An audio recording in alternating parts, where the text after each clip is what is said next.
So obviously we cover a lot of Gleason stories. You cover a lot of Gleason stories. And I imagine they have to be difficult for you because on one hand, they're really inspiring, and on the other hand, they're really kind of sad as well. Yeah, I mean, Steve Gleason is an inspirational character, and through that, I've met a lot of people locally who are struggling with ALS, and a lot of those people have passed away. Right. And that's difficult to continually get to know these people who are great spirits, and then they're gone. Mm-hmm. But I have to be reminded that that's why you do these stories, is because these people need a voice, and this is a terrible, heartbreaking disease that needs more research and more funding, and it's connected to many other diseases like Alzheimer's. So you're right, it's both. It's happy, it's inspirational, and it's very, very sad. I think it was just last week or maybe the week before, we did kind of a follow-up story on a family you covered where the husband was diagnosed with ALS. But they started a nonprofit, I believe, and they were able to build this house where it has all this adaptive equipment inside, where a family with ALS can now move in and their life can be easier. Yeah. Because of all these things in the house. That's Matt's Place Foundation, and they have great medical care because he's a veteran, and they realize that not everybody has that.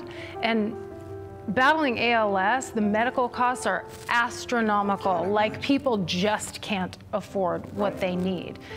They feel fortunate that they can because they have VA medical care, and so they created this interactive home where an ALS patient can come into the home and close or open the curtains with their eye gaze technology, and it's just amazing. And so they're letting a family stay there for as long as they need, and hoping to create another house in Spokane too. So it's pretty exciting, and it's awesome, awesome heart behind that.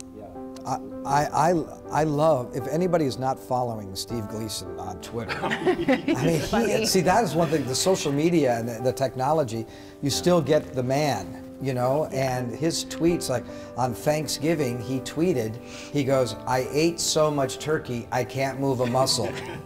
Yeah, right. He's just full of them. Yeah, he is just full of them, they're just one after another, so it's, at least technology it still makes it easy for him to, easier or able to communicate with us and still be Steve Gleason. They're tough stories to tell, but they're important. Yeah.